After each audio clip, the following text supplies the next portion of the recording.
लीजिए सुनिए जयशंकर प्रसाद की लिखी कहानी अपराधी। वाचन समीर गोस्वामी का है। वनस्थली के रंगीन संसार में अरुण किरणों ने इठलाते हुए पदार्पण किया और वे चमक उठी। देखा तो कोमल किसलय और कुसुमों की पंखुरियां बसंत पवन के पैरों के समान हिल रही थीं। पीले पराग का अंगराग लगने से किरणें पीली पड़ गईं। बसंत का प्रभात था। युवती कामनी मालिन का काम करती थी। उसे और कोई न था। वो इस कुसुम कानन से फूल चुन ले जाती और माला बनाकर बेचती। कभी कभी उसे उपवास भी करना पड़ता, पर वो ये काम न छोड़ती। आज भी वो फूले हुए कचनार के नीचे बैठी हुई अर्धविकसित कामनी कुसुमों को बिना बेधे हुए फंदे देकर माला बना रही थी। भंवर आए गुनगुना कर चले गए। बसंत के दूतों का संदेश उसने न सुना। मलय पवन अंचल उड़ाकर रूखी लटों को बिखराकर हट गया। मालिन बेसुध थी। वो फंदा बनाती जाती थी और फूलों को फंसाती जाती थी। द्रुत गति से दौड़ते हुए अश्व के पद शब्द ने उसे त्रस्त कर दिया। वो अपनी फूलों की टोकरी उठाकर भयभीत होकर सिर झुकाए खड़ी हो गई। राजकुमार आज अचानक उधर वायु सेवन के लिए आ गए थे। उन्होंने दूर ही से देखा, समझ गए कि वो युवती त्रस्त है। बलवान अश्व वहीं रुक गया। राजकुमार ने पूछा, तुम कौन हो? कुरंगी कुमारी के समान बड़ी बड़ी आंखें उठाकर उसने कहा, मालिन। क्या तुम माला बनाकर बेचती हो? हां। यहां का रक्षक तुम्हें रोकता नहीं? नहीं, यहां कोई रक्षक नहीं है। आज तुमने कौन सी माला बनाई है? ये कामनी की माला बना रही थी। तुम्हारा नाम क्या है? कामनी। वाह, अच्छा तुम इस माला को पूरी करो, मैं लौटकर उसे लूंगा। डरने पर भी मालिन ढीठ थी। उसने कहा, धूप निकल आने पर कामनी का सौरभ कम हो जाएगा। मैं शीघ्र आऊंगा, कहकर राजकुमार चले गए। मालिन ने माला बना डाली। किरणें प्रतीक्षा में लाल पीली होकर धवल हो चुकी। राजकुमार लौटकर नहीं आए। तब उसी ओर चली जिधर राजकुमार गए थे। युवती बहुत दूर न गई होगी कि राजकुमार लौटकर दूसरे मार्ग से उसी स्थान पर आए। मालिन को न देखकर पुकारने लगे, मालिन, ओ मालिन। दूरागत कोकिल की पुकार सा वो स्वर उसके कान में पड़ा था। वो लौट आई। हाथों में कामनी की माला लिए वो वन लक्ष्मी के समान लौटी। राजकुमार उसी दिन सौंदर्य को साकुतूहल देख रहे थे। कामनी ने माला गले में पहना दी। राजकुमार ने अपना कौशय उष्णीश खोलकर मालिन के ऊपर फेंक दिया। कहा, जाओ इसे पहन कर आओ। आश्चर्य और भय से लताओं की झुरमुट में जाकर उसने आज्ञानुसार कौशय वसन पहना। बाहर आई तो उज्ज्वल किरणें उसके अंग अंग पर हंसते हंसते लोटपोट हो रही थीं। राजकुमार मुस्कुराए और कहा, आज से तुम इस कुसुम कानन की वन पालिका हुई, स्मरण रखना। राजकुमार चले गए। मालिन किंग कर्तव्य विमूढ़ होकर मधुक वृक्ष के नीचे बैठ गई। बसंत बीत गया। गर्मी जलाकर चली गई। कानन में हरियाली फैल रही थी। श्यामल घटाएं आकाश में और शस्य शोभा धरणी पर एक सघन सौंदर्य का सृजन कर रही थी। वन पालिका के चारों ओर मयूर घेर कर नाचते थे। संध्या में एक सुंदर उत्सव हो रहा था। रजनी आई। वन पालिका की कुटीर को तम ने घेर लिया।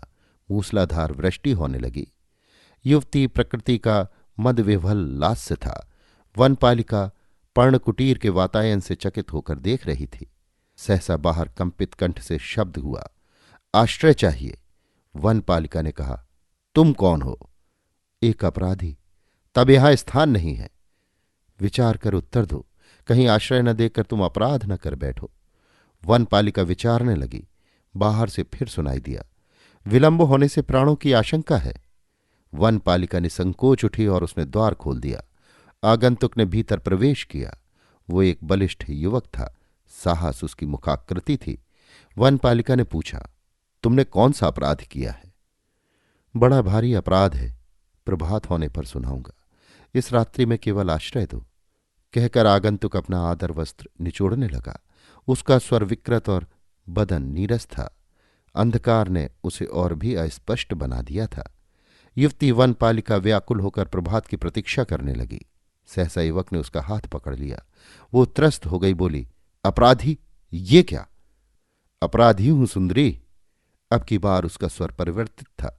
पागल प्रकृति पर्णकुटी को घेर कर अपनी हंसी में फूटी पड़ती थी। वो कर स्पर्श उन्मादकारी था। कामनी की धमनियों में बाहर के बरसाती नालों के समान रक्त दौड़ रहा था। युवक के स्वर में परिचय था, परंतु युवती की वासना के कुतूहल ने भय का बहाना खोज लिया। बाहर करकापात के साथ ही बिजली कड़की। वनपालिका ने दूसरा हाथ युवक के कंठ में डाल दिया। अंधकार हंसने लगा। बहुत दिन बीत गए, कितने ही बरस आए और चले गए। वो कुसुम कानन जिसमें मोर, शुक्र और पिक फूलों की लदी झाड़ियों में बिहार करते थे, अब एक जंगल हो गया। अब राजकुमार वहां नहीं आते थे। अब वे स्वयं राजा हैं। सुकुमार पौधे सूख गए। विशालकाय वृक्षों ने अपनी शाखाओं से जकड़ लिया। उस गहन वन में एक कोने में पर्णकुटी थी। उसमें एक स्त्री और उसका पुत्र दोनों रहते थे। दोनों बहेलियों का व्यवसाय करते। उसी से उनका जीवन निर्वाह होता। पक्षियों को फंसाकर नागरिकों के हाथ वो बालक बेचा करता। कभी कभी मृग शावक भी पकड़ ले आता। एक दिन वनपालिका का पुत्र एक सुंदर कुरंग पकड़कर नगर की ओर बेचने के लिए ले गया। उसकी पीठ पर बड़ी अच्छी बूटियां थीं। वो दर्शनीय था।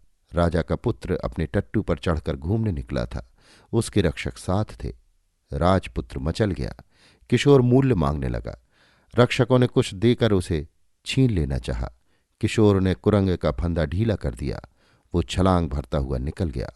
राजपुत्र अत्यंत हठी था। वो रोने लगा। रक्षकों ने किशोर को पकड़ लिया। वे उसे राजमंदिर की ओर ले चले।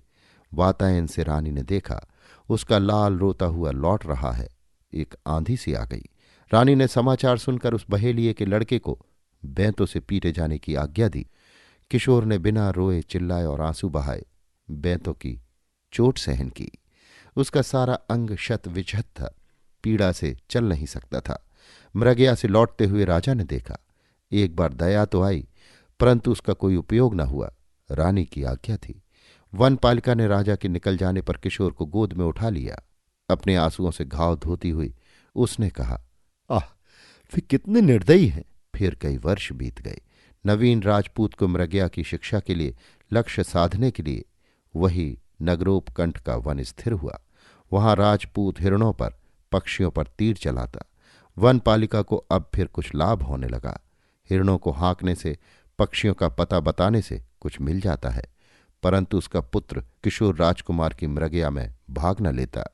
एक दिन बसंत की उजली धूप में राजा अपने राजपुत्र की मृगया परीक्षा लेने के लिए 16 बरस बाद उस जंगल में आए। राजा का मुंह एक बार विवर्ण हो गया।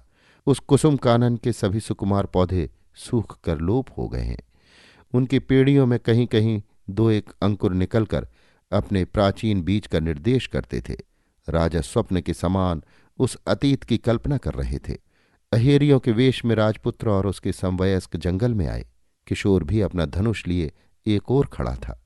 कुरंग पर तीर छूटे। किशोर का तीर कुरंग के कंठ को भेद कर राजपुत्र की छाती में घुस गया। राजपुत्र अचेत होकर गिर पड़ा। किशोर पकड़ लिया गया। इधर वनपालिका राजा के आने का समाचार सुनकर फूल खोजने लगी थी। उस जंगल में अब कामनी कुसुम नहीं थे। उसने मधुक और दूर्वा की सुंदर माला बनाई, यही उसे मिले थे। राजा क्रोध से उन्मत्त थे। प्रतिहिंसा से कड़क कर बोले, मारो। बधिकों के तीर छूटे। वो कमनीय कलेवर किशोर पृथ्वी पर लौटने लगा। ठीक उसी समय मधुक मालिका लिए वनपालिका राजा के सामने पहुंची। कठोर नियति जब अपना विधान पूर्ण कर चुकी थी, तब कामनी किशोर के शव के पास पहुंची। पागल सी उसने माला राजा के ऊपर फेंकी और किशोर को गोद में बिठा लिया। उसकी निश्चेष्ट आंखें मौन भाषा में जैसे मामा कह रही थीं। उसने हृदय में घुस जाने वाली आंखों से एक बार राजा की ओर देखा और भी देखा राजपुत्र का शव। राजा एक बार आकाश और पृथ्वी के बीच में हो गए, जैसे वो कहाँ से कहाँ चले आए। राजपुत्र का शोक और क्रोध वेग से बहती हुई बरसाती नदी की धारा में बुल्ले के समान बह गया। उनका हृदय विषय शून्य हो गया। एक बार सचेत होकर उन्होंने देखा और पहचाना अपना वही जीर्ण कौशय उश्रीष वनपालिका। राजा! कामनी की आंखों में आंसू नहीं थे। ये कौन था? गंभीर स्वर में सर नीचा किए वनपालिका ने कहा, अपराधी। अभी आप सुन रहे थे जयशंकर प्रसाद की लिखी कहानी अपराधी। वाचन समीर गोस्वामी का था।